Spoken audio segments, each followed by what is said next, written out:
सारंग को कुछ हद तक ऐसा महसूस हुआ कि यह सेमेस्टर अवकाश उसके लिए ठीक नहीं रहेगा।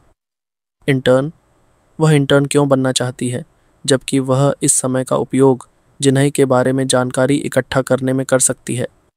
सारंग ने कुछ सुराग पाने के लिए उस परित्यक्त अस्पताल में वापस जाने की योजना बनाई, जहां उसे मीना ने चाकू मार दिया था जब वह जिने थी। लेकिन समस्या ये है कि सारंग को यह भी नहीं पता कि वह परित्यक्त अस्पताल कहाँ स्थित है। जब जिने का अपहरण हुआ था तब वह उस परित्यक्त अस्पताल में पहुंचने से पहले ही बेहोश हो चुकी थी। मीना और उन दो धोखेबाजों के अलावा कोई नहीं जानता कि वह जगह कहाँ थी। वह उस परित्यक्त अस्पताल को कैसे ढूंढने जा रही थी। मीना को सम्मोहित करना सारंग के विचारों को जे सुख ने बाधित किया। सारंग, यह नबी समूहों के साथ प्रशिक्षु बनने के लिए पहले वर्ष के लिए एक अच्छा अवसर है। मैंने शिक्षकों से सुना है कि सभी प्रथम वर्ष के छात्रों को वहां काम करने के लिए चुना गया है, ब्योल ने उससे कहा। गायुन पहले से ही इस खबर से अचंभित थी। हाँ, हर कोई मुख्य कार्यालय में काम नहीं कर सकता। छात्रों को उनके शैक्षणिक प्रदर्शन की गणना करने के बाद अन्य शाखाओं में काम करने के लिए नियुक्त किया गया है, जिसका मतलब है कि सारंग, जेसुख और गायुन के पास मुख्य शाखा में काम करने के अधिक अवसर हैं। चान वू को यह जानकर निराशा हुई कि वह अपने आदर्श के साथ काम नहीं कर सकता।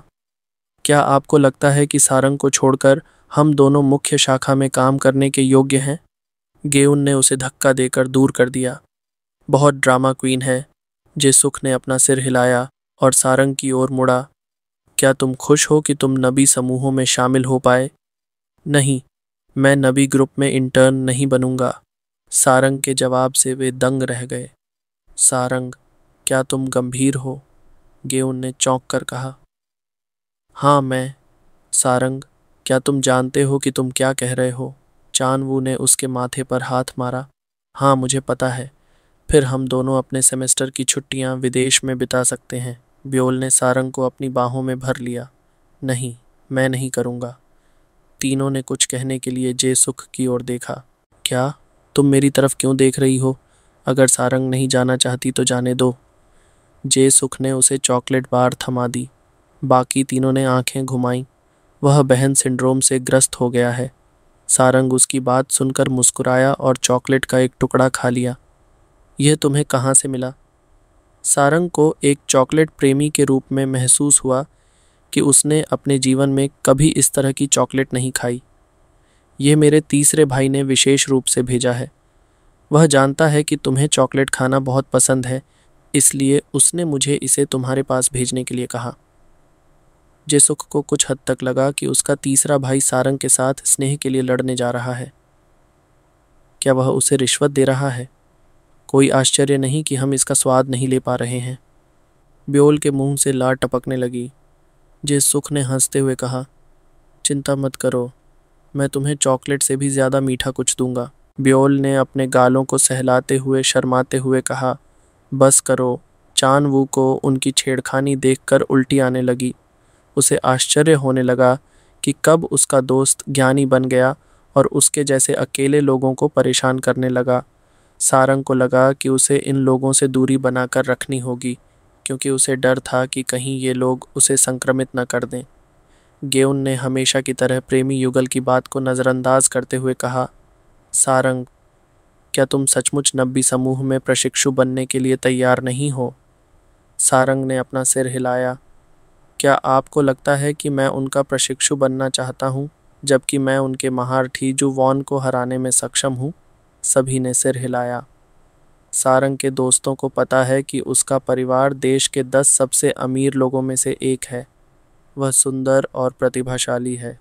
अगर वह चाहे तो उन्हें यकीन था कि उसका परिवार उसके लिए एक नई कंपनी खोल सकता है।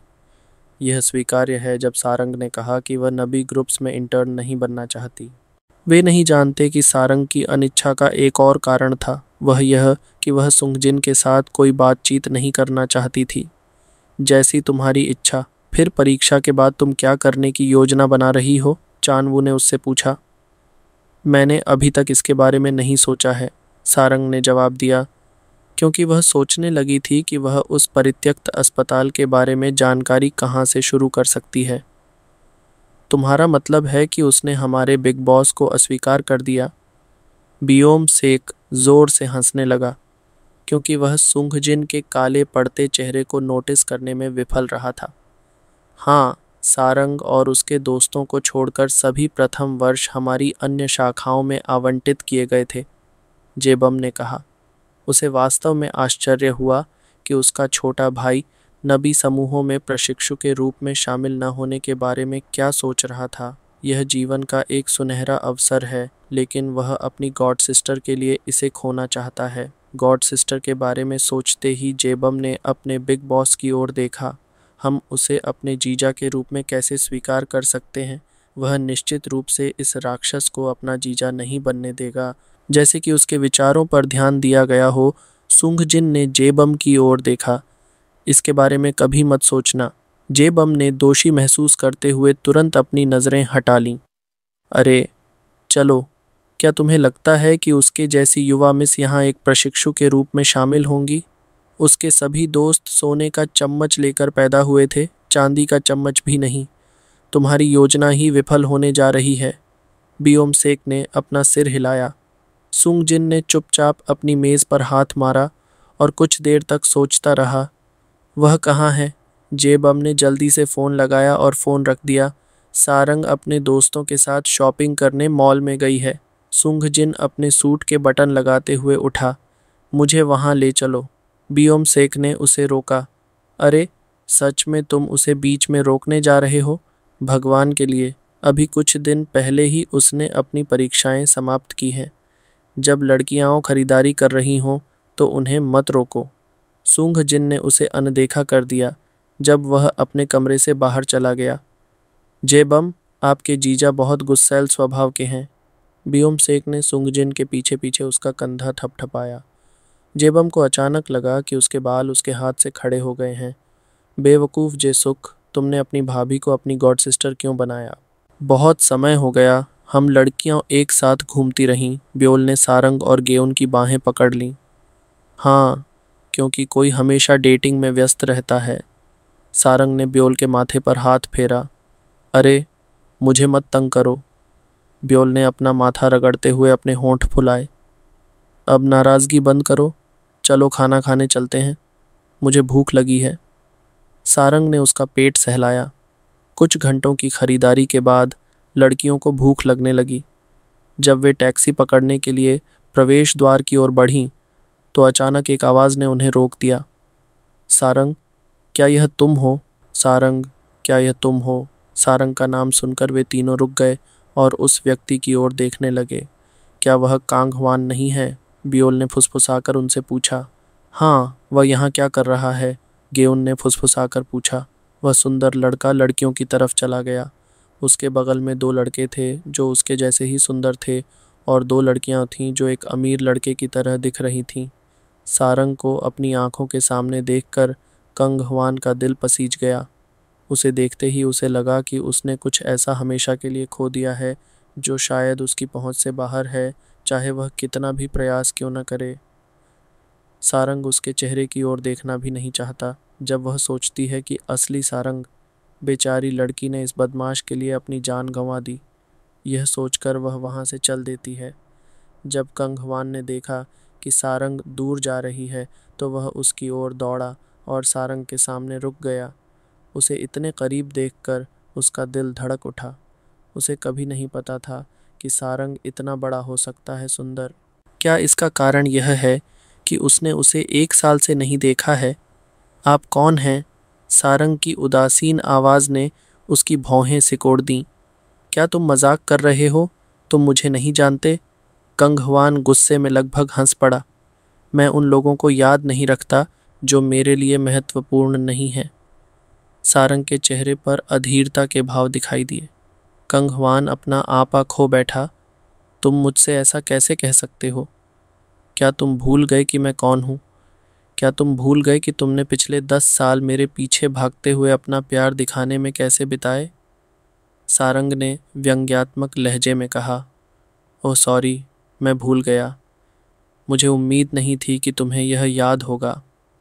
जब कंगहवान ने उसकी घृणा भरी निगाहें अपने ऊपर महसूस कीं तो वह दुखी हो गया। उसे यह जानकर अफसोस हुआ कि सारंग ने आत्महत्या का प्रयास किया, क्योंकि वह जानता था कि जब वह हायरी से बात कर रहा था तो सारंग वहीं खड़ा था। उसे खुद भी उम्मीद नहीं थी कि हायरी उसे चूमेगी, लेकिन शुक्र है कि उसने अपना सिर झुका लिया। जब कांग हवान ने सारंग की तरफ देखा तो उसे उसकी कांपती हुई अकेली पीठ दिखाई दी। वह उसका पीछा करना चाहता था, लेकिन वह नहीं कर पाया। कंग हवान को पहले तो खुद पर ग्लानि हुई। जब उसे पता चला कि उसके माता पिता ने सारंग को उसकी मंगेतर बनाने का फैसला उसकी सहमति के बिना किया है, तो उसे उससे नफरत होने लगी। अगर उसने कहा कि पिछले 10 सालों से वह सारंग के प्यार से प्रभावित नहीं हुआ है, तो यह झूठ होगा। लेकिन एक पुरुष होने के नाते वह यह स्वीकार नहीं करना चाहता था, इसलिए उसने हमेशा उसे अनदेखा किया। यहाँ तक कि जब उसकी प्रशंसक लड़कियां सारंग को तंग करती थीं, तब भी वह अपनी आंखें नहीं झपकाता था। जब उसे सारंग की आत्महत्या की कोशिश के बारे में पता चला तो वह चौंक गया। कंग हवान को उम्मीद नहीं थी कि सारंग उसके लिए ऐसा करेगी। उसने सपने में भी नहीं सोचा था कि सारंग उससे इतना प्यार करती है कि उसने अपनी जान लेने का फैसला भी कर लिया। 1 महीने तक अपराध बोध ने उसे मार डाला। जब उसने सुना कि सारंग जाग गई है तो वह अपने कमरे में एक बच्चे की तरह रोया। उसने खुद से वादा किया कि वह भविष्य में उसके साथ अच्छा व्यवहार करेगा और इस जीवन में उसे कभी निराश नहीं करेगा। उसे इस बात का ज़रा भी एहसास नहीं था कि उसने अपना अवसर खो दिया है। कंग हवान स्वयं फूल लेकर आया और अपने माता पिता के साथ सारंग से मिलने गया, लेकिन उसे उम्मीद नहीं थी कि सारंग सगाई तोड़ देगी। उसका अहंकार यह स्वीकार करने में असफल रहा कि वह सगाई तोड़ दे, इसलिए क्रोध के एक क्षण में वह इसके लिए सहमत हो गया। वह यह सोचकर हैरान रह गया कि सारंग यह इसलिए कह रहा था क्योंकि वह उससे नाराज़ थी। एक बार जब वह शांत हो गई तो वह वापस उसके पास भाग आएगी, लेकिन उन्हें सिर्फ इतना पता था कि उनकी सगाई टूट चुकी है और पूरे देश को इस बारे में पता है। सगाई टूटने के बाद उसके पिता और माता उससे पूरी तरह निराश हो गए और उसे यह कहते हुए नज़रअंदाज कर दिया कि उसने अपने स्वार्थ के कारण एक अनमोल खजाना खो दिया है। कंग हवान ने खुद को यह कहकर सांत्वना दी कि सारंग हमेशा की तरह उसके पास वापस आएगी और उसे बेक की हुई कुकीज़ देगी। सारंग नहीं आई। बस खबर आई कि सारंग शहर छोड़कर चली गई है। उसने सुना कि सारंग अपनी पढ़ाई जारी रखने के लिए दूसरे शहर चली गई है। उस समय कंग हवान को एहसास हुआ कि उसने सारंग को हमेशा के लिए खो दिया है। उसने भी एनएलयू में पढ़ने के लिए यहाँ आने में समय बर्बाद नहीं किया, लेकिन वह बहुत देर हो चुकी थी और दाखिले बंद हो चुके थे। कंग हवान के पास अपने माता पिता से एनएलयू में पढ़ने के लिए कुछ पैसे मांगने की हिम्मत भी नहीं थी। उसके पास कोई और विकल्प नहीं था, इसलिए उसने दूसरा विश्वविद्यालय चुना, लेकिन सारंग की तरह ही उसी शहर में एक ही विषय में पढ़ाई करता है। उसे यह जानकर आश्चर्य हुआ कि सारंग ने रसायन विज्ञान के बजाय कंप्यूटर को अपना प्रमुख विषय चुना है। जहाँ तक उसे पता है, उसे कंप्यूटर से जुड़ी चीज़ें पसंद हैं और सारंग को रसायन विज्ञान पसंद है। इसीलिए उसने सोचा कि अभी भी उसे कुछ उम्मीद है कि सारंग उससे प्यार करती होगी। कंग हवान के एनएलयू में कुछ मित्र थे। उनके माध्यम से उसे सारंग की शैक्षणिक प्रगति के बारे में पता चला और उसे आश्चर्य तो हुआ ही, साथ ही गर्व भी हुआ। कई बार वह उसकी एक झलक पाने के लिए एनएलयू के पास रुक जाता था। जब भी वह उससे मिलने के बारे में सोचता तो उसे थोड़ा डर लगता था। आज वह न चाहते हुए भी अपने दोस्तों के साथ शॉपिंग के लिए यहाँ आया था, लेकिन उसे उम्मीद नहीं थी कि सारंग से मुलाकात होगी। खुद को रोकने से पहले ही उसने सारंग को आवाज़ लगाई। हवान, वह कौन है? यूनहे की आवाज़ ने कांग हवान को उसके विचारों से जगा दिया। अपने दोस्त को 3 लड़कियों के साथ बात करते देख कंग हवान के दोस्त उसके पास गए। अवचेतन मन से उसने उत्तर दिया, मेरी मंगेतर सारंग। सारंग सहित सभी लोग हैरान थे। सारंग और उसकी सहेलियां उसकी अज्ञानता के कारण हैरान थीं, क्योंकि उन्हें लगा कि सारंग अभी भी उसकी मंगेतर है। कांग हवान के दोस्त हैरान रह गए, क्योंकि उन्होंने कभी नहीं सुना था कि वह यह कहे कि उसकी कोई मंगेतर है। तीनों ने सियो युन की तरफ देखा, जिसका चेहरा गुस्से से लाल हो गया था। कांग हवान के सभी सहपाठियों को पता है कि सियो युन कांग हवान पर क्रश है। पिछले 1 साल से उसने किसी और लड़की को उसके पास नहीं आने दिया। उसे उसका दोस्त बनने में कुछ समय लगा, क्योंकि यूनहे कांग हवान के दोस्त मिन हो की गर्लफ्रेंड बन गई। सियो यून ने मौका पाकर दोस्त के नाम पर कांग हवान से संपर्क करना शुरू कर दिया। वह जानती थी कि एक दिन वह ज़रूर उसकी तरफ देखेगा, लेकिन उसे उम्मीद नहीं थी कि वह किसी और लड़की को अपनी मंगेतर के तौर पर पेश करेगा। गेउन लगभग गुस्से में भड़क उठी। तुम्हारी मंगेतर कौन है? क्या तुम भूल गई कि सारंग ने पहले ही तुमसे सगाई तोड़ दी है? गायुन की क्रोधित आवाज़ सुनकर कांग हवान को एहसास हुआ कि उसने क्या कहा था। उसका चेहरा शर्म से लाल हो गया। ओह, तो वह तुम्हारी पूर्व मंगेतर है। सेओ युन ने सारंग का मजाक उड़ाया, जिससे गेउन और ब्योल भड़क गए। जब उन दोनों ने जवाब देने के लिए अपना मुंह खोला तो सारंग ने उन्हें रोक दिया। कांग हवान, हमारे पास एक दूसरे से बात करने का कोई कारण नहीं है। बेहतर होगा कि हम भविष्य में एक दूसरे का रास्ता न काटें। सारंग की आवाज़ ने एक चेतावनी का संकेत दिया, जिसे कांग हवान ने स्वीकार करने से इनकार कर दिया। जब उसने बात करने के लिए मुंह खोला तो अचानक सारंग ने उसे धक्का दे दिया और सड़क की ओर भाग गया। उन्होंने पलटकर देखा कि बीच सड़क पर एक बच्चा कुछ उठाने के लिए नीचे झुका हुआ था। सामने की तरफ एक ट्रक उस बच्चे की तरफ तेजी से बढ़ रहा था, लेकिन बच्चा अपना सामान उठाने में व्यस्त था। इससे पहले कि वे स्थिति का विश्लेषण कर पाते, उन्होंने देखा कि सारंग बच्चे की ओर दौड़ी। जब ट्रक करीब आया तो उसने बच्चे को गले लगाया और सड़क पर लुढ़क गई, जहां पैदल चलने वालों के लिए रास्ता था। सारंग के सिर पर चोट लगने से वह बेहोश हो गई। बच्चा भी सदमे में था और उसके साथ साथ वह भी बेहोश हो गया। सारंग, सुंघो। माँ, क्या आपको नहीं लगता कि यह बहुत ज़्यादा है? आप मेरा समय बर्बाद कर रही हैं। 7 साल के सुंघो ने अपनी माँ को घूर कर देखा। तुम हमेशा किताबों में खोए रहते हो। क्या तुम्हारे लिए अपनी माँ के साथ खरीदारी करना गलत है? एक अधेड़ उम्र की महिला ने बच्चे की तरह मुंह बनाया।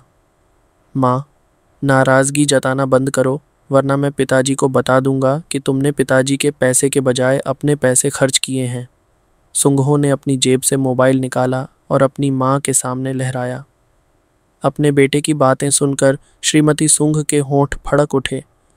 वह अपने दूसरे 20 वर्षीय बेटे सुंगमिन की ओर देखने लगी।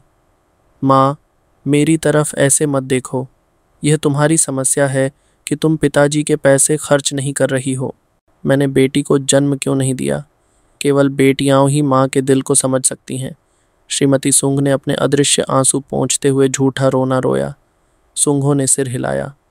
तुम सिर्फ 42 साल की हो। तुम अभी भी जवान मानी जा सकती हो। तुम एक और बच्चे को जन्म क्यों नहीं देती? कौन जानता है, शायद बेटी ही होगी। मिसेस सुंघ अपना सिर पीटना चाहती हैं। 16 साल की उम्र में उनसे शादी करने के लिए उनके पिता को ही दोषी ठहराया गया है। मिसेस सुंघ की खूबसूरती की वजह से उनके चाहने वाले बहुत हैं। श्री सुंघ को डर था कि कहीं वह अपने किसी प्रेमी के प्यार में न पड़ गई हो, इसलिए उन्होंने अपने माता पिता से उससे शादी करने के लिए कहने का आग्रह किया। गांव में 16 साल की उम्र में शादी आम बात थी, लेकिन श्रीमती सुंघ ने यह कहते हुए शादी से इनकार कर दिया कि वह पढ़ना चाहती हैं। श्री सुंघ ने तुरंत उनसे वादा किया कि वह उनकी पढ़ाई का सारा खर्च उठाएंगे। वह डॉक्टर बन सकती हैं, जैसा कि उन्होंने सपना देखा था। उसके वादे ने उसके दिल को छू लिया, इसीलिए वह तुरंत उसके प्रस्ताव पर सहमत हो गई और उससे शादी कर ली। पहले तो श्री सुंघ ने कहा कि वे उसकी पढ़ाई पूरी होने के बाद बच्चे पैदा कर सकते हैं, लेकिन श्रीमती सुंघ को यह विचार पसंद नहीं आया और उन्होंने अपनी सास को खुश करने के लिए सुंघजिन को जन्म दे दिया। 5 साल बाद उन्होंने फिर एक और बेटे सुंगमिन को जन्म दिया, लेकिन उसके दोनों बेटे समझदार और स्वतंत्र थे और वे सुंदर ढंग से बड़े हुए। श्रीमती सुंघ को लगता था कि बेटे हमेशा दूर रहते हैं, इसलिए वह एक बेटी को जन्म देना चाहती थी। एक बार फिर उनकी गलती ये हुई कि उन्होंने छोटे शैतान को जन्म दिया जो सुंघजिन की जेरोक्स कॉपी है। बात करना बंद करो, चलो चलें। श्रीमती सुंघ ने सुंघो की कलाई पकड़ ली, जिससे उसके कलाई बंद के मोती टूट गए और ज़मीन पर बिखर गए। माँ, सुंघो ने झुंझलाहट में अपने पैर पटकते हुए मोतियों को इकट्ठा करने के लिए दौड़ लगाई। माँ, यह बड़े भाई ने उपहार में दिया था। आप जानती हैं कि छोटे ने इसे कितना संजो कर रखा था। सुंगमिन ने अपना सिर हिलाया और मोतियों को इकट्ठा करना शुरू कर दिया। श्रीमती सुंग को दोषी महसूस हुआ और उन्होंने अपना सिर खुजाते हुए कहा, अरे सुंग, मुझे माफ़ करें, मैं ख़रीदूँगी। इससे पहले कि वह अपनी बात पूरी कर पाती, उसने देखा कि ट्रक उसके बेटे की ओर तेज़ी से बढ़ रहा है। श्रीमती सुंग अपने बेटे की ओर पागलों की तरह दौड़ी। इससे पहले कि वह उस तक पहुंच पाती, उन्होंने देखा कि एक युवा लड़की ने उनके बेटे को गले लगाया और पैदल मार्ग की ओर लुढ़क गई। सुंगमिन ने शोरगुल सुना और देखा कि उसका छोटा भाई सड़क पर एक लड़की से गले मिला हुआ था। सुंगमिन और श्रीमती सुंग उनकी ओर दौड़े तो देखा कि वे दोनों बेहोश पड़े थे और लड़की के माथे से खून बह रहा था। सारंग के दोस्त दौड़कर उसके पास पहुंचे। कांग हवान ने तुरंत एम्बुलेंस बुलाई। श्रीमती सुंग ने अपने बेटे को हाथों में लिया और उसकी हालत देखी।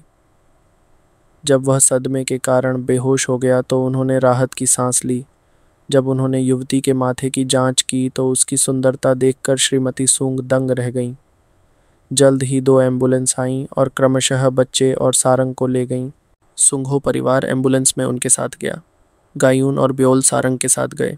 जब कांग हवान एम्बुलेंस में चढ़ने वाला था तो उसे गायून ने रोक दिया, लेकिन इससे वह रुका नहीं। उसने तुरंत अपनी कार ली और अपने दोस्तों को पीछे छोड़कर एम्बुलेंस का पीछा किया। सियो युन ने यह सोचकर दांत पीस लिए कि वह नकली मंगेतर क्यों नहीं मरी। चलो चलें, युनहे ने सियो युन से जाने को कहा, लेकिन सियो युन ने कहा कि वह अस्पताल जाना चाहती है। क्या होगा अगर दोनों अपने प्यार को फिर से पालें? युनहे ने अपने प्रेमी की ओर देखा, जिसने अपना सिर हिलाया और फिर वे अस्पताल के लिए रवाना हो गए। जब सुंगजिन मॉल पहुंचने ही वाला था तो उसे सुंगमिन का फ़ोन आया कि उसके छोटे भाई का एक्सीडेंट हो गया है। सुंगजिन घबरा गया और उसने तुरंत जेबम से अस्पताल चलने को कहा। अस्पताल पहुंचते ही सुंगजिन सीधे वीआईपी वार्ड में पहुंचा और देखा कि उसकी मां उसके पिता की बाहों में लिपटकर रो रही है। श्रीमती सुंग ने अपने बड़े बेटे का पीला चेहरा देखा और सुंगमिन की ओर मुड़ी। क्या तुमने उसे बुलाया? सुंगमिन ने अपना सिर हिलाया। परिवार में हर कोई जानता है कि सुंगजिन सुंगहो से बहुत प्यार करता था। वह सुंगजिन के लिए बेटे जैसा है। चिंता मत करो, वह सदमे में बेहोश हो गया था। शुक्र है कि एक छोटी लड़की ने उसे बचा लिया। श्री सुंग ने अपने सबसे बड़े बेटे से कहा, अगर वह वहाँ नहीं होती तो मैं कल्पना भी नहीं कर सकती कि हमारे छोटे बच्चे का क्या होगा। उसने उसकी बहुत अच्छी तरह से रक्षा की थी। श्रीमती सुंग ने अपने आंसू रोके। वह कहाँ है? हमें उसे मुआवजा देना चाहिए। सुंगजिन ने अपने छोटे भाई के चेहरे को प्यार से सहलाया। श्रीमती सुंग ने सिर हिलाकर कहा, हाँ, हमें ऐसा करना चाहिए। अगर हमें अपनी सारी संपत्ति भी देनी पड़े तो भी यह पर्याप्त नहीं होगा। भाई, वह अगले वार्ड में है। हमारे छोटे बच्चे को बचाते समय उसे चोट लग गई और वह बेहोश हो गई। सुंगमिन ने कांपते होंठों से अपने भाई से कहा। उसे अभी भी वह दृश्य याद था जिसके कारण उसे बोलने में घुटन हो रही थी। सुंगजिन ने अपने छोटे भाई को कंबल से ढकते हुए कहा, मैं उसे देखने जाऊंगा। मुझे भी अपने साथ चलने दो। मुझे उसका शुक्रिया अदा करना है। श्रीमती सुंग अपने पति के साथ अपने बेटे के पीछे चली गईं। सुंगजिन ने अगले वार्ड का दरवाज़ा खटखटाया। वह गेउन को देखकर चौंक गया जिसने दरवाज़ा खोला। उसे बुरा लग रहा था, इसलिए उसने उसे धक्का दिया और अंदर भागा, जहां उसने देखा कि वह लड़की जिसे उसने अपने जीवन में पहली बार प्यार किया था, माथे पर पट्टी बांधे बिस्तर पर लेटी हुई थी। सारंग, सुंगजिन उसकी ओर दौड़ा। श्रीमती सुंग, श्री सुंग और सुंगमिन सुंगजिन के असामान्य व्यवहार को देखकर हैरान रह गए और एक दूसरे की ओर देखने लगे। वह कैसी है? सुंगजिन ने सारंग से नज़र हटाए बिना पूछा। ब्योल और गायोन को बोलने के लिए अपना मुंह खोलते ही अधिक आश्चर्य हुआ। मैंने पूछा कि वह कैसी है? सुंगजिन ने चिल्लाकर वार्ड में सभी को डरा दिया। दोनों लड़कियां कांपने लगीं। सुंगमिन ने लड़कियों की तरफ देखा और उनके सामने खड़ी हो गई। भाई, वह ठीक है। ये शामक दवाओं की वजह से है कि वह सो रही है। डॉक्टर ने कहा है कि वह 3 से 4 घंटे में जाग जाएगी। सुंगमिन की बातें सुनकर सुंगजिन को लगा कि अब वह सांस ले सकता है। उसने सारंग का हाथ पकड़ लिया, उसे कसकर पकड़ लिया। उसे डर था कि कहीं वह उसे खो न दे। कंग हवान एक अजनबी को सारंग का हाथ पकड़ते देख उलझन में पड़ गया। जिससे वह नाराज हो गया। मिस्टर, आप कौन हैं? आप मेरी मंगेतर का हाथ क्यों पकड़े हुए हैं? कंगहवान ने सुंगजिन को खींचने की बहुत कोशिश की, लेकिन सुंगजिन 1 इंच भी नहीं हिला। श्रीमती सुंग पहले से ही अपने बड़े बेटे के व्यवहार से हैरान थीं और अब उन्हें यह सुनकर और भी अधिक आश्चर्य हुआ कि उसके मन में किसी की मंगेतर के लिए भावनाएं हैं। कोई बात नहीं, अभी उनकी शादी नहीं हुई है। श्रीमती सुंग ने अपनी छाती थपथपाई। श्री सुंग ने अपनी पत्नी से सहमति जताते हुए सिर हिलाया। कांगहवान वास्तव में नाराज था। जब सुंगजिन सारंग से दूर नहीं गया। मेरी मंगेतर से दूर हो जाओ। सुंगजिन को मंगेतर की बात सुनकर गुस्सा आ गया। उसने कांगहवान के चेहरे पर मुक्का मारा। सारंग तुम्हारी मंगेतर नहीं है, सारंग मेरी पत्नी है। सारंग ने आंखें खोलीं तो सफ़ेद छत दिखी। उसे एक जाना पहचाना सा एहसास हुआ। जब उसने उठने की कोशिश की तो उसके सिर में हल्का सा दर्द हुआ। सारंग ने अपने माथे को छुआ और उसे एहसास हुआ कि शायद उसने गौज को छूने से अपने सिर को चोट पहुंचाई होगी। ब्योल ने देखा कि सारंग जाग रहा है। सारंग, क्या तुम ठीक हो? ब्योल की आवाज़ सुनते ही गायुन नींद से जाग गई और सारंग के पास पहुंची।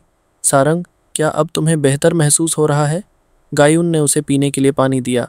आधा गिलास पानी पीने के बाद सारंग ने 2-3 बार पलकें झपकाईं। उसकी आंखें भ्रमित हो गईं। आप कौन हैं? ब्योल और गेउन उसकी बात सुनकर दंग रह गए।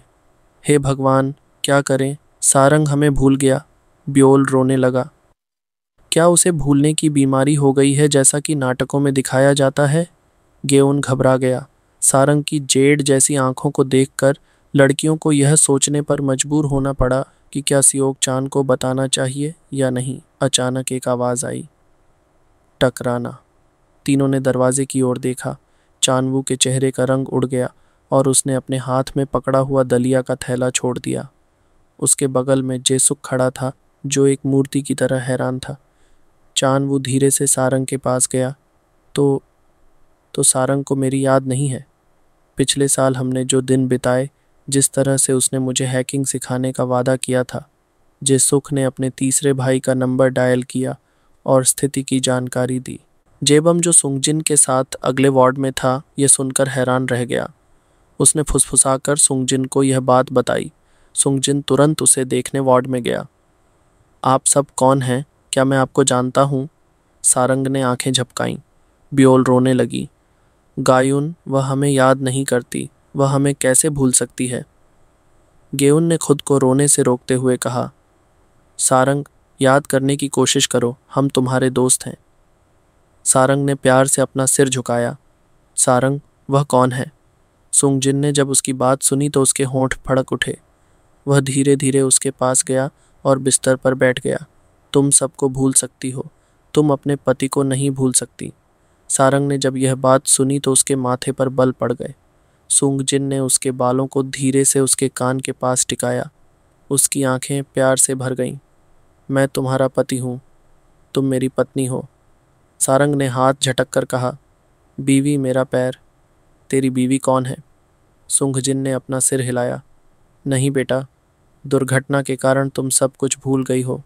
चलो, मैं तुम्हें एक चुंबन देता हूँ ताकि तुम्हें सब कुछ याद आ जाए। उनकी शादी कब हुई? सारंग ने तो हमें अपनी शादी में भी नहीं बुलाया। चानवू ने जेसुक को गले लगाया और रो पड़ी। जेबम ने चैनवू की ओर देखा और अपना सिर हिलाया। बहुत मूर्ख। जब सुंगजिन ने उसे चूमने की कोशिश की तो सारंग चिल्लाने लगी, बायोल, गेउन, मुझे इस विकृत व्यक्ति से दूर जाने में मदद करो। ब्योल और गेउन ने एक दूसरे को भ्रम भरी आंखों से देखा। प्यारी, चिल्लाओ मत, तुम्हारे पेट में पल रहा बच्चा डर जाएगा। सुंगजिन ने उसे समझाया। संजिन की जगह जेबम को शर्मिंदगी महसूस हुई।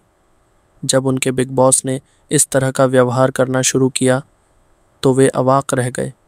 उसने अपनी गर्भावस्था के बारे में भी नहीं बताया। चानवू जोर से चिल्लाया। सारंग को चैनवू के कारण सिर में दर्द महसूस हुआ। मेरा विश्वास करो, अगर तुमने अपनी बकवास बंद नहीं की तो मैं यह सुनिश्चित करूंगी कि तुम कभी किसी को गर्भवती नहीं कर पाओगे। सारंग की चेतावनी सुनकर सुंगजिन जोर से हंसने लगा। उसने धीमी आवाज में कहा, जिसे केवल वही सुन सकता था, तुम्हें ही भुगतना पड़ेगा। सारंग का चेहरा उसकी बेशर्मी भरी टिप्पणी के कारण गुस्से से लाल हो गया। उसने उसका गला घोंटने के लिए अपना हाथ उठाया, लेकिन सुंगजिन ने उसकी कलाई पकड़ ली। धन्यवाद, मेरे भाई को बचाने के लिए धन्यवाद। सारंग को यह समझने में 2 सेकंड लगे कि वह क्या कह रहा था। वह बच्चा तुम्हारा भाई है? सुंगजिन ने अपना सिर हिलाया। क्या वह ठीक है? क्या उसे कहीं चोट लगी है? सुंगजिन ने अपना सिर हिलाया। तुमने उसकी अच्छी तरह से रक्षा की। तुम्हारी वजह से मेरे भाई उसे कोई खरोंच नहीं आई। सारंग ने यह बात सुनकर राहत की सांस ली। अपनी कृतज्ञता दिखाने के लिए मैं अपने शरीर से आपका ऋण चुका सकता हूँ, सुंगजिन ने मोहक ढंग से कहा। सारंग ने उसे घूर कर देखा। कोई ज़रूरत नहीं। रुको, तुम अभिनय कर रही थी?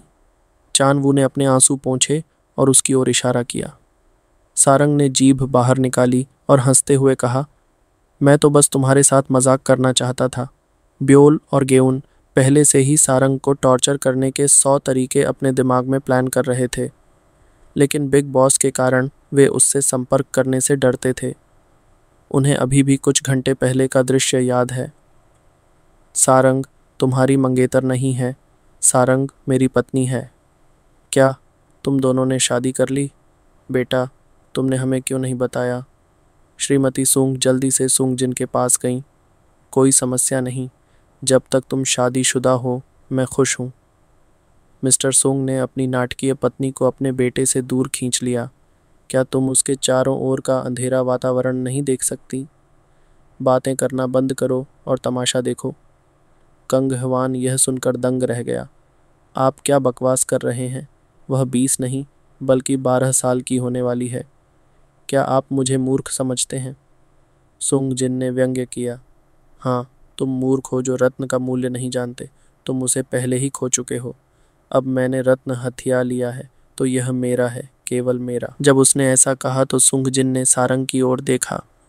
सारंग इस जीवन काल में केवल मेरी हो सकती है, कोई उसे मुझसे दूर नहीं कर सकता। कंगहवान गुस्से में हंसा। तुम्हें क्या पता, मेरे पास उसका 10 साल का प्यार है। उसकी नज़र सिर्फ 10 साल तक मुझ पर ही रही। क्या तुम्हें लगता है कि तुम उसे अपना बना सकते हो? सुंगजिन का चेहरा काला पड़ गया। उसे 10 साल तक उसे याद करने का अफसोस हुआ। अगर वह कांगहवान की जगह होता तो वह निश्चित रूप से उसे संजो कर रखता। कमरे में मौजूद हर किसी को घुटन महसूस हो रही थी। अगर सारंग न होता तो ब्योल और गेउन भाग जाते। सुंगजिन कांगहवान के सामने खड़ी थी। तुम सही हो, वह तुमसे 10 साल से प्यार करती थी, लेकिन वह तब की बात है जब वह तुम्हारी मंगेतर थी, अब नहीं। क्या उसने पिछले 1 साल में तुमसे संपर्क किया है? सुंगजिन ने कांगहवान के गाल थपथपाए। मुझे तुम्हारी याददाश्त ताज़ा करने दो। सारंग ने तुमसे सगाई तोड़ने की पहल की थी। सारंग ने तुम्हें पहले छोड़ दिया था। कंगहवान को लगा उस पर ठंडे पानी की बाल्टी डाल दी गई है।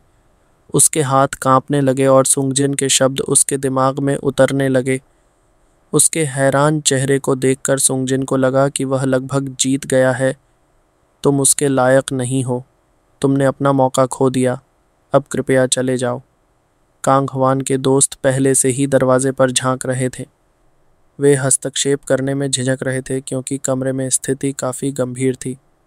कांगहवान की आवाज़ सुनकर सियो युन ने अपनी मुट्ठी भींच ली। वह हिम्मत करके कमरे में घुसी और कांगहवान का हाथ पकड़ लिया। चलो चलें। जब सियो युन ने सुंगजिन के चेहरे की ओर देखा तो वह दंग रह गई। उसे लगा कि कांगहवान सबसे सुंदर और शांत लड़का है, लेकिन यह सुंगजिन को देखने से पहले की बात थी। सुंगजिन की खूबसूरती को किसी भी चीज़ से नहीं मापा जा सकता। उसके आसपास का माहौल अमीर और खूबसूरत चिल्ला रहा था। श्रीमती सूंग को वह लड़की पसंद नहीं आई जो उसके बेटे को घूर रही थी। युवती, मेरे बेटे को घूरना बंद करो और अपने दोस्त को यहाँ से ले जाओ। शर्मिंदगी से सियो युन के गाल लाल हो गए। उसने कांगहवान को कमरे से बाहर खींच लिया। कांगहवान के कमरे से बाहर जाने से पहले उसने सुंगजिन को यह कहते हुए सुना, जल्द ही या बाद में सारंग मेरी पत्नी होगी। मैं तुम्हें निमंत्रण भेजूंगा। हमारी शादी में आना मत भूलना। ब्योल और गेउन को वास्तविकता का एहसास तब हुआ जब उन्होंने चैनवू को यह कहते हुए सुना, सारंग, तुमने मुझे दिल का दौरा दे दिया। मुझे लगा कि तुम हमें सचमुच भूल गए हो। चानवू सारंग को गले लगाने गया, लेकिन सुंगजिन ने उसे रोक दिया। क्या तुम मेरे सामने मेरी पत्नी को गले लगाना चाहते हो? सारंग ने तकिया लिया और सुंगजिन को मारना शुरू कर दिया। यह कहना बंद करो कि मैं तुम्हारी पत्नी हूँ। तकिया सुंगजिन ने पकड़ लिया और उसे अपनी ओर खींचा, जिससे सारंग उसके गले लग गई। मैंने पहले ही कहा था कि मैं तुम्हारा बदला अपने शरीर से चुकाऊंगी। मैं यह तभी कर सकती हूँ जब हमारी शादी हो जाए। जब तक सुंगजिन बीच में ही रुक गया और सारंग के लाल गालों को देखने लगा। सुंगजिन ने प्यार से उसके लाल गालों को सहलाया और फिर बोला, मुझे तुम्हारे बॉयफ्रेंड के तौर पर अपना शरीर तुम्हें देने में कोई आपत्ति नहीं है। गुमराह आदमी। सारंग द्वारा खदेड़े जाने के बाद सुंगजिन अपने छोटे भाई से मिलने गया। भाई, क्या वह बड़ी बहन जाग रही है? सुंगहो अपने बिस्तर से उछल पड़ा। सुंगजिन ने उसे अपनी बाहों में पकड़ लिया। हाँ, सुंगहो ने मुस्कुराते हुए कहा, मुझे उसके पास ले चलो, मैं उसे देखना चाहता हूँ। जेबम ने हंसते हुए सोचा कि सारंग ने सुंगजिन को कैसे भगाया। अगर वह एक बार फिर गया तो सारंग उसे मार सकता है। अभी नहीं, मैं तुम्हें बाद में उससे मिलवाने ले जाऊंगा। यह सुनकर सुंगहो ने अपने होंठ फुला लिए। वह उस बड़ी बहन से मिलना चाहता था जिसने उसे बचाया था। उसकी माँ ने कहा कि अगर उस बड़ी बहन ने उसे समय पर नहीं बचाया होता तो वह स्वर्ग में भगवान से मिलने चला जाता। लेकिन भाई, कब दोगे? मैं उसे यह देना चाहता हूँ। सुंगहो ने वह चित्र दिखाया जो उसने बनाया था। माँ ने कहा कि बड़ी बहन बहुत सुंदर है। क्या यह सच है? सुंगजिन ने पानी भरी आंखों, साफ माथे, चेरी होंठ, आड़ू गालों के बारे में सोचा और अपने आप उसके होंठ मुड़ गए। वह सुंदर है, तो क्या मैं उससे शादी कर सकता हूँ? सुंगजिन ने अपने छोटे भाई की आंखों में देखा। नहीं। तुरंत सुंगहो की आंखों में आंसू आ गए। क्यों? क्योंकि वह तुम्हारी भाभी है। तुम मुझसे शादी नहीं कर सकते, वह मुझसे शादी करेगी, सुंगजिन ने उससे कहा। सुंगहो ने अपने भाई को ऐसे घूरा जैसे वह उसका पसंदीदा खिलौना चुरा रहा हो। भाई, उसने मुझे बचाया। अगर मैं उससे शादी कर लूं तो ही अच्छा होगा। वह तुम्हारी भाभी बनेगी। जेबम के पास अब सुनने के लिए दिल नहीं था। दो भाई एक लड़की के लिए लड़ रहे हैं जिसकी उनमें कोई दिलचस्पी भी नहीं है। अगर तुम मेरी बात नहीं मानोगे तो मैं तुम्हें हमारे दादा दादी के पास भेज दूंगी। सुंगजिन की धमकी ने अच्छा काम किया। सुंगहो तुरंत बिस्तर पर लेट गया और अपने आप को कंबल से ढक लिया और अपने बड़े भाई को मन ही मन डांटने लगा। तुमने वास्तव में हमें पवित्र बना दिया। ब्योल ने सारंग को गले लगा लिया। माफ करना, मैं उस बच्चे को बचाने के अलावा कुछ और नहीं सोच सका। सारंग ने उसकी पीठ थपथपाई। जे सुख ने उसे छिल्ला हुआ सेब खाने के लिए दिया। यह अच्छी बात है कि तुम दोनों सुरक्षित हो। सारंग ने सिर हिलाया और मुस्कुरा दी। मुझे यह जानकर बहुत आश्चर्य हुआ कि वह बिग बॉस का भाई है। चानवू यह सुनकर अभी भी सदमे में था, तो यह उचित है कि वह हमारे सारंग को अपना प्रस्ताव दे। सारंग ने उसे घूर कर देखा। बकवास बंद करो, गायुन ने हंसते हुए कहा। सच में तुम्हें देखना चाहिए था जब उसने कांग ह्वान का सामना किया था। बहुत बढ़िया था। Kong Hwan? तभी सारंग को याद आया कि वह उस बच्चे को बचाने से पहले कांग ह्वान से बात कर रही थी। क्या वह यहाँ आया था? बियोल और गायुन ने उसे समझाया कि क्या हुआ था। गायुन गुस्से में थी। क्या वह मूर्ख है? उसकी हिम्मत कैसे हुई यह कहने की कि तुम अभी भी उसकी मंगेतर हो? चानवू ने बिस्तर पर जोर से पटकते हुए कहा। मुझे तुम्हारे साथ जाकर उसे मुक्का मारना चाहिए था। सारंग, बेहतर होगा कि तुम हमारे बिग बॉस को चुनो। वह कांग ह्वान से ज़्यादा उपयुक्त है। मैं सहमत हूँ। मैं भी सहमत हूँ। तीनों ने जे सुख की ओर देखा। तुम मेरी ओर क्यों देख रहे हो? यह फैसला करना उसका काम है। ब्योल ने उसे घूर कर देखा। एक भाई के रूप में आपको उसे एक अच्छा लड़का चुनने की सलाह देनी होगी। मेरी बहन के लिए कोई भी उपयुक्त नहीं है, जे सुख ने स्नेहपूर्वक कहा। तीनों ने उसे घूर कर देखा। सारंग को लगा कि इन चारों की वजह से उसका सिर दर्द करने लगा है। उसने उन्हें यह कहते हुए बाहर निकाल दिया कि वह सोना चाहती है। जब ब्योल और गेउन उसके साथ रहना चाहते थे तो सारंग ने दृढ़ता से कहा कि वह सोना चाहती है। अगर वे यहाँ रहे तो सारंग जानती है कि वे कांग ह्वान को कोसते रहेंगे और सुंगजिन की प्रशंसा करते रहेंगे। उनके जाने के बाद सारंग बिस्तर पर लेट गया और सोचने लगा कि गयुन ने क्या कहा था। कंग हवान ने सोचा होगा कि सारंग का दिल उससे नाता तोड़ने को नहीं करेगा, लेकिन वह नहीं जानता कि असली सारंग उसकी वजह से ही मरा था। वह अब सारंग के शरीर को सिर्फ एक खोल के रूप में इस्तेमाल कर रही थी। भविष्य में बेहतर होगा कि वह कांग हवान से न मिले। उसके पास पहले से ही बहुत काम है। वह उसे भी सूची में नहीं जोड़ना चाहती। अभी वह यह जानना चाहती है कि वह उस परित्यक्त अस्पताल के बारे में कहाँ से जानकारी प्राप्त कर सकती है। यदि वह 3 साल पहले मीना के ठिकाने का पता लगा ले तो उसे कुछ सुराग मिल सकते हैं। सारंग को पता ही नहीं चला कि वह सो रही थी जब तक कि अगली सुबह नर्स ने उसे आईवी ड्रिप बदलने के लिए नहीं जगाया।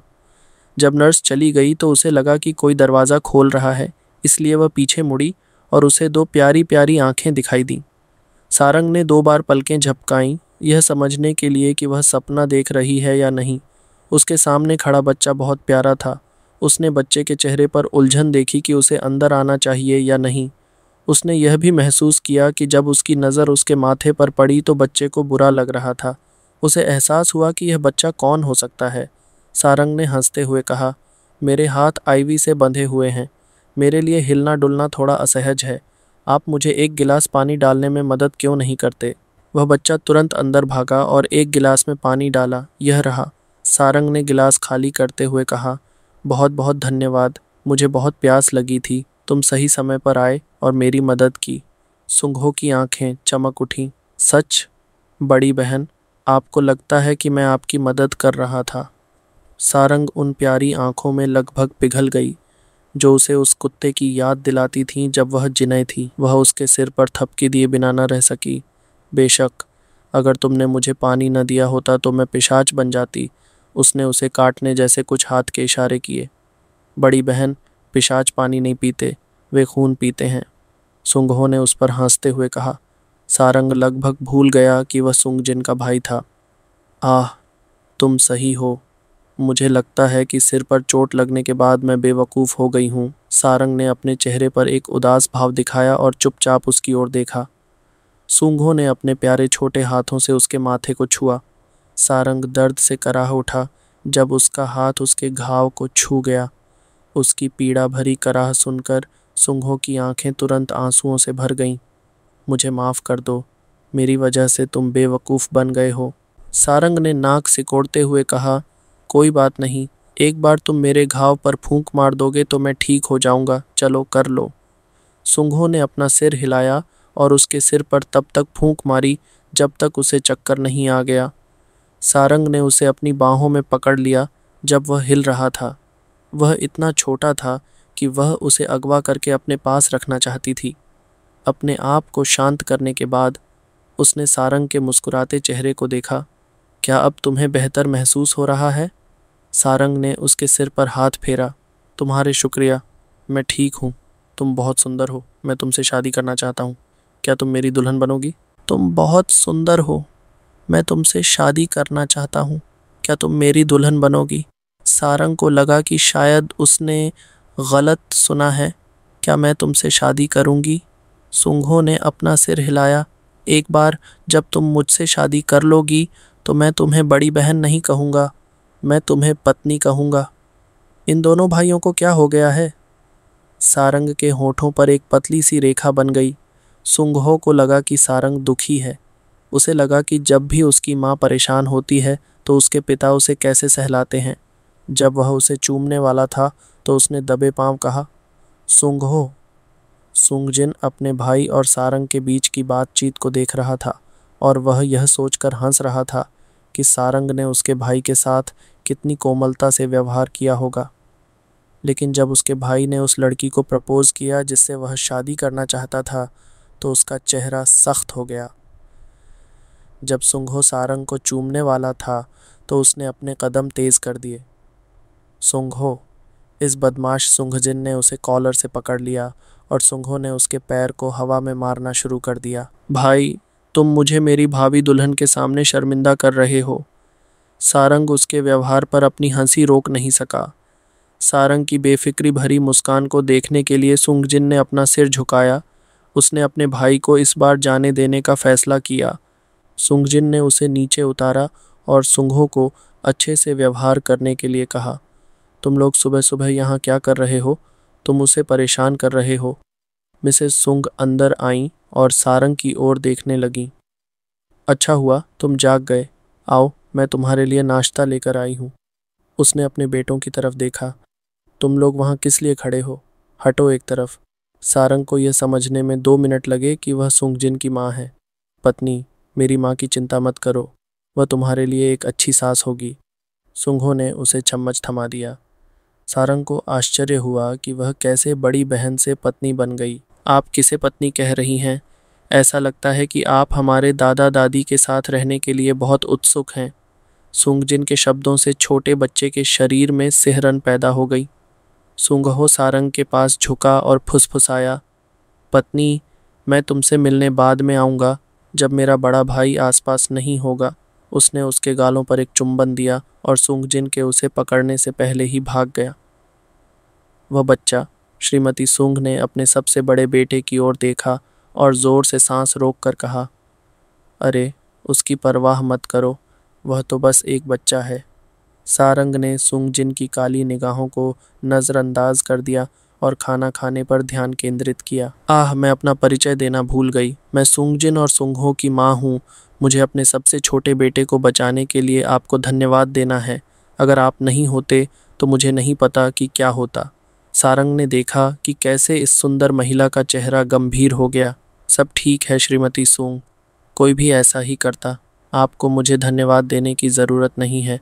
मुझे खुशी है कि वह छोटा बच्चा ठीक था। उसके चेहरे पर दयालु मुस्कान देखकर मिसेस सुंग का दिल नरम पड़ गया। हाँ, ये अच्छी बात है कि सब ठीक हैं।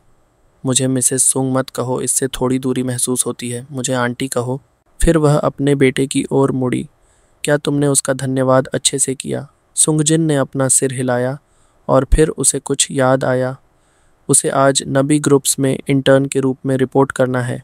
अगर यह दुर्घटना की वजह से नहीं होता तो वह पहले ही अपना दिन वहीं शुरू कर चुकी होती। सारंग ने मन ही मन उसकी हरकतों पर उपहास किया। उसने कब कहा कि वह वहाँ रिपोर्ट करेगी? क्या वह पागल हो गया है? श्रीमती सुंग ने उसे गले लगाया। यह अच्छा है, यह वास्तव में अच्छा है। सारंग के उसे रोकने से पहले उन्होंने आगे कहा, बेटा, तुम्हें उसके साथ अच्छा व्यवहार करना होगा। किसी को भी उसे परेशान न करने दो। मैं वादा करता हूँ, मैं कभी किसी को उसे परेशान नहीं करने दूंगा। जब सुंगजिन ने कहा तो उसकी नज़र सारंग से मिली। यह तो जीवन भर का वादा जैसा लग रहा है। लेकिन सारंग ने सोचा, क्या वादे तोड़ने के लिए ही होते हैं? मानो उसके विचार पढ़कर सुंगजिन को उसके गालों को जोर से चुटकी काटने की इच्छा हुई। मिसेस सुंग की तीखी नज़र को देखते हुए, मैं आंटी, मुझे नहीं लगता कि मैं नबी ग्रुप्स में इंटर्न के रूप में काम करने के लिए पर्याप्त योग्य हूँ। सारंग ने विनम्रता से प्रस्ताव को अस्वीकार कर दिया। श्रीमती सुंग ने स्थिति को समझा और आह भरी। ऐसा लगता है कि उनके बेटे को सारंग का दिल जीतने के लिए अभी बहुत कुछ करना है। किसने उसे हमेशा एक अप्राप्य नज़र रखने के लिए कहा था? वह इसके लायक है। उसने उसकी थोड़ी मदद करने के बारे में सोचा। सारंग, मैंने बियोमसेक से सुना है कि तुमने जू वॉन को भी हरा दिया है। इसका मतलब है कि तुम वहाँ काम करने के योग्य हो। सारंग जब उसे मना करने ही वाला था, चाची की बात मानेगी ना? बस मुझे मुंह दिखाने जैसा समझो। सारंग ने अपने होंठ भींचे और अनिच्छा से सिर हिलाया। सुंगजिन ने चुपके से अपनी टोपी उतारकर अपनी माँ के पास पहुँचाई। श्रीमती सुंग को कोई नहीं हरा सकता। 1 सप्ताह बाद सारंग सुंगजिन के कमरे के सामने खड़ी थी और सुंगजिन को कोस रही थी कि उसने अपने दोस्तों को उसके साथ मुख्य शाखा में इंटर्न बनने के लिए क्यों नहीं कहा। उसे लगा कि उसने अच्छी योजना बनाई होगी। सारंग उसके चेहरे पर मुक्का मारना चाहता था। सारंग का गंभीर चेहरा देखकर जेबम की सांस फूल गई। भगवान का शुक्र है कि उसने अपने भाई और उसकी गर्लफ्रेंड को एक ही शाखा में काम करने के लिए रखा, वरना उसे पहले ही दफना दिया गया होता। ऐसा इसलिए क्योंकि सुंगजिन को लगता था कि सारंग का ध्यान खींचने के लिए हमेशा लोग मौजूद रहते हैं। इसलिए उसने सारंग को उसके दोस्तों से अलग करने के लिए ऐसा क्रूर तरीका अपनाने का फैसला किया। सारंग ने जेबम की तरफ देखा। वह उससे कुछ ही बार मिली थी। वह सोच रही थी कि क्या उसे भाई कहना चाहिए। भाई, जे बम के हाथ से फाइल लगभग फिसल गई थी। जब उसने उसकी बात सुनी तो वह अभिभूत हो गया। उसे उसके सिर पर थपथपाने की इच्छा हुई, लेकिन उसने खुद को नियंत्रित किया। जे बम ने सिर हिलाकर उसे स्वीकार किया। यह लो, इसे मीटिंग रूम नंबर 2 में ले जाओ। हमारे बॉस की एक क्लाइंट के साथ मीटिंग है। सारंग ने फाइल ली और सिर हिलाकर हामी भरी। फिर वह मीटिंग रूम की ओर चल दी। जेबम ने गहरी सांस ली। जे सुख के लिए उसका भाई बनना क्यों आसान है, लेकिन उसके लिए उसका भाई होना इतना कठिन क्यों है। सच कहूँ तो उसे उम्मीद थी कि उसकी माँ उसे एक प्यारी सी छोटी बहन को जन्म देगी, लेकिन यह बुरा हुआ कि उसे जे सुख मिली। वह बहुत खुश हुआ जब उसके परिवार ने सारंग को अपना परिवार मान लिया, लेकिन सुंगजिन के साथ होने के कारण उसके लिए उसे लाड़ प्यार करना कठिन है। सारंग ने दरवाज़ा खटखटाया। अंदर आना। सारंग अंदर घुसकर सुंगजिन को मारना चाहता था, लेकिन उसने खुद को नियंत्रित किया। उसने दरवाज़ा खोला और बिना किसी की ओर देखे सीधे सुंगजिन के पास चली गई। मीटिंग के लिए ज़रूरी फाइलें। सारंग ने फाइल सुंगजिन को सौंप दी। सुंगजिन के होंठ मुड़े जब उसे गुस्सा आया। कमरे में मौजूद लोग अपने बर्फीले राष्ट्रपति के मुड़े हुए होंठों को देखकर हैरान थे। उन्हें लगा कि वे सपना देख रहे हैं। जब उन्होंने दोबारा देखा तो उसके चेहरे पर फिर से एक पोकर चेहरा आ गया। अगर और कुछ नहीं है तो मैं विदा लेता हूँ। सुंगजिन ने अपना सिर हिलाया और सारंग जाने के लिए मुड़ी, लेकिन उसकी नज़र किसी परिचित पर पड़ी। सारंग ने हाँफते हुए कहा, रयू,